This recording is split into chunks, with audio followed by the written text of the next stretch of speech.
Okay, so we've learned what the graphs of polynomial functions look like. We've talked about how to tell if a number is a zero of a polynomial. And we've talked about how to use a known zero of a polynomial to find subsequent zeros of a polynomial. Let's talk about how we go about doing this if we are not given a zero to start with. And we're going to talk about two primary ways of doing this. We can use a little bit of mathematics followed by the good use of technology, which is really what we're going to do. Or you can actually do this with mathematical theorems only. I'm going to present to you the first approach because we have the tool and we might as well use it. We're still going to talk about quite a few mathematical theorems, and they're going to be very useful to us because they're going to speed up our process quite a bit. So let's talk first about something called Cauchy's bound.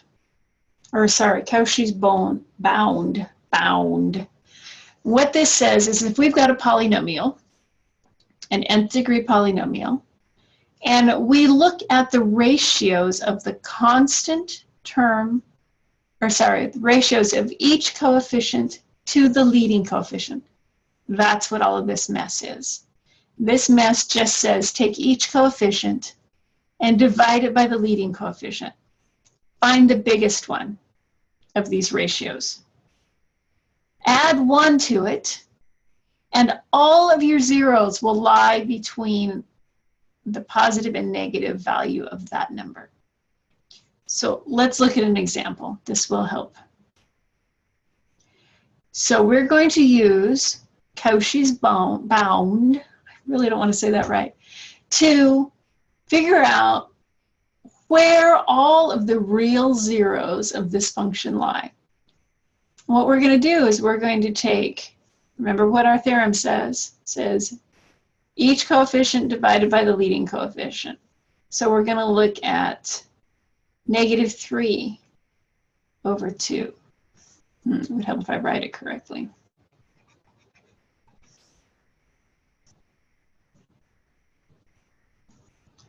-3 over 2, and actually absolute value, so we're just looking at absolute values. So 6 over 2, 1 over 2, and 4 over 2. So you see where I'm getting those. This number divided by the leading coefficient. This number divided by the leading coefficient. That number divided by the leading coefficient, and that number divided by the leading coefficient. 3, 2, this is the biggest number. So we take our 3, we add 1 to it, and all of our zeros will lie on the interval -4 to 4. This just kind of limits the numbers we have to worry about. And as we go through more of these, you'll understand why that might be helpful. A lot of these theorems I'm going to give you are aimed at limiting our selection, and there's a reason for that. But this tells us that for this function, all of our zeros are going to lie between -4 and 4, all of our real zeros. Okay, that's great. So how do I get candidates for the real zeros? Well, we can get candidates for rational zeros. So remember that our zeros can come in a multitude of varieties. They can be real, they can be rational, they can be irrational, or they can be imaginary. We're not worried about imaginary quite yet. We're focused on real. So of the real zeros, they can either be rational or irrational. We've already said that all of the real zeros for this particular function are going to be between -4 and 4. Let's talk about how we pick which numbers to see if they are zeros. And again, this comes from the coefficients of the polynomial, and specifically, we're going to talk about the constant coefficient and the leading coefficient. And what we do is we list out all of the factors of the constant term, positive and negative, and we list out all of the factors of the coefficient, of the leading coefficient, and we make ratios out of those. And those form the pool from which we will find our rational roots. So for example, this same polynomial, where we've already said that all of our real roots are going to be between -4 and 4, our possible rational roots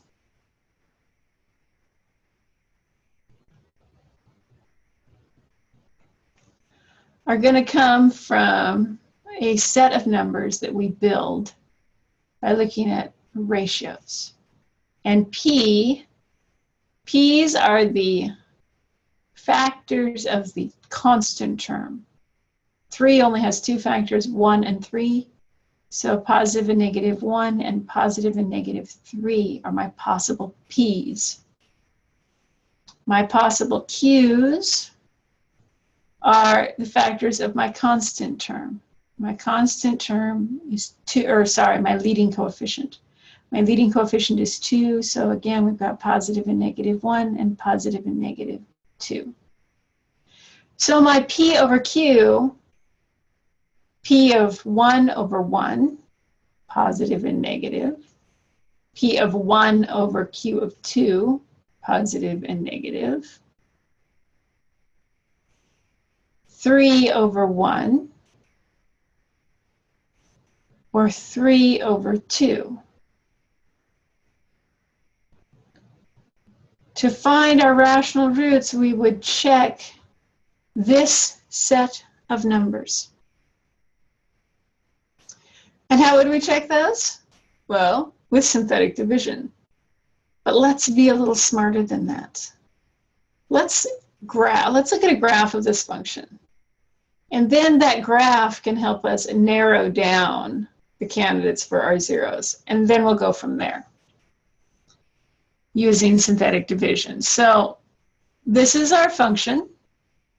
And we knew that our roots were going to be between -4 and 4, so we just limited our window so that we could see more clearly. And it looks like we're going to see there's probably 2 roots here and a third one over here.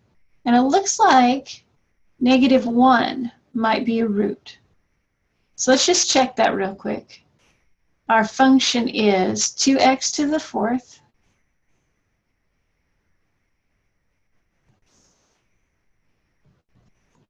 plus 4x to the 3rd minus x squared minus 6x minus 3. And what I want to know is x equals -1, a 0. Well, let's check it. The way we check it is we're going to use synthetic division and divide in. So if x is if -1 is a 0, that means that x minus -1 is a factor. So I'm going to divide in x minus -1 into 2x to the 4th, 4x to the 3rd, minus 1x squared minus 6x minus 3. If I get a remainder of 0, that will mean that my -1 is indeed a 0. So 2, -1 times -2 is -2. 4 minus 2 is 2. -1 times 2 is -2. -3, 3, -3, 3.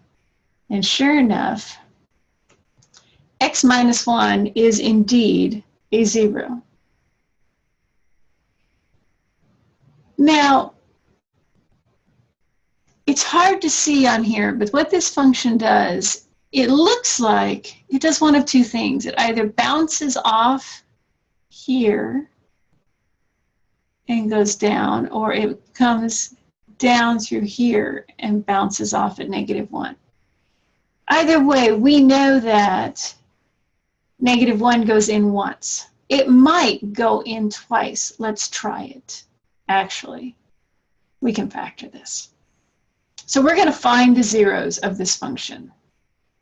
So we've got my original function, 2x to the fourth plus 4x to the third minus x squared minus 6x minus 3. We have already shown that -1 is a root, and that when I divide it out, I get 2x to the third plus 2x squared minus 3x minus 3. So 2x to the third plus 2x squared minus 3x minus 3. We could keep checking our roots for this guy, but this guy will factor. So remember what I'm trying to do. I'm trying to find the zeros, which means I'm solving this equation. Okay, so x plus 1, let's factor him. We factor by grouping. Pull a 2x squared out of the first pair here, and we're left with x plus 1. Pull a 3 out of the second pair, and sure enough, we end up with x plus 1 because of that one, times x plus 1 because the one I'm factoring out in here, times 2x squared minus 3. Right? Okay, what did we find? We found that x is -1. That's a root with multiplicity 2. And x is going to equal positive and negative square root of 3/2, or we usually write that as positive and negative square root 6 over 2. And there are our roots. Not bad. Okay. We've got some other things that we can use to wheedle, to narrow down our possible numbers. And this is Descartes' rule of sign. And this is a lot of math speak, but here's what it says. You've got a polynomial function. Count the number of sign changes that occur in a polynomial function. And I'll demonstrate this in a minute. The number of positive real roots is either that number, or that number minus 2, or that number minus 4, or minus 6, or minus some other even number. If we then replace x with -x and simplify, and count the sign changes again, then the number of negative roots is either that number minus 2, that number minus 4, etc., so forth. So let's work with this same polynomial. We've already found all of the roots, but that's okay. Let's look at this guy. 2x to the fourth plus 4x to the third minus x squared minus 6x minus 3. Okay, if there's nothing here, then we start with a positive number. What I'm looking for are positives next to negatives. So positive to positive, that doesn't count. Positive going to a negative, that counts. So that's 1. Negative to a negative, negative to a negative. Okay. So that means this function has exactly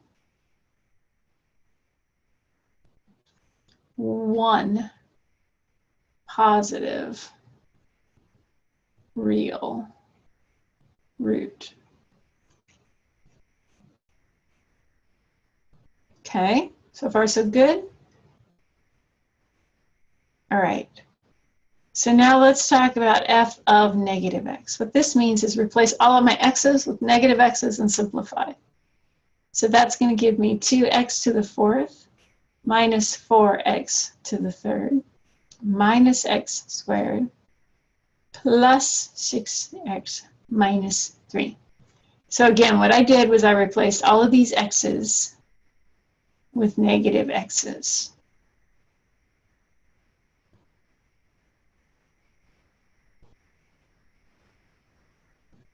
Okay, when I simplify, it reverses the sign on the odd powers only. Think about why. Now let's count. All right, whoops.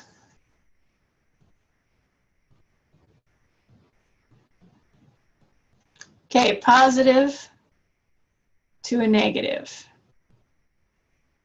That's 1. Negative to a negative doesn't count. Negative to a positive, that's 2. Positive to a negative, that's 3. 3 sign changes, that means this function has got 3 or 1 negative real with 1 L, 0. So let's go look at our numbers of our zeros.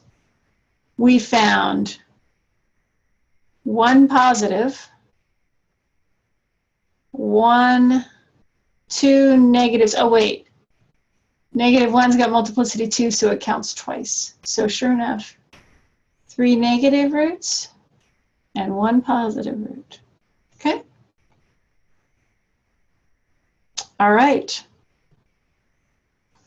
Now, we can also look at whether or not our roots are going to be higher or lower than the last one we tested. This is really handy. So if you go through and do your synthetic division, and you end up with all of the numbers in that final line have the same sign, then you have found the largest real 0.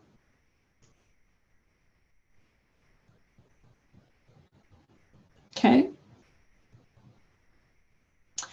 If you go through and do your synthetic division, and all of your numbers in that final line alternate signs, so if you have positive, negative, or negative, positive, negative, positive, then you have found the smallest real 0.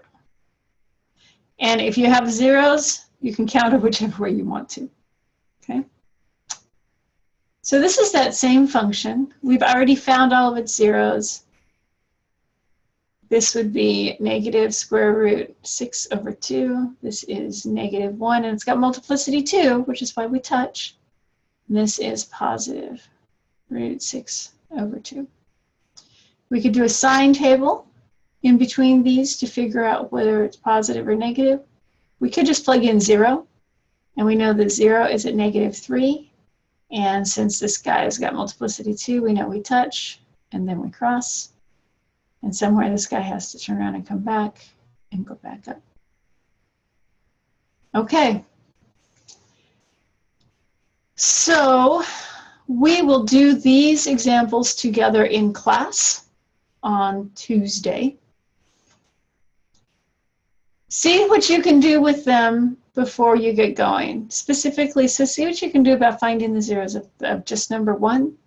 But we'll talk about everything here in class on Tuesday. Everybody have a great day and do good math. I will talk to you all again soon.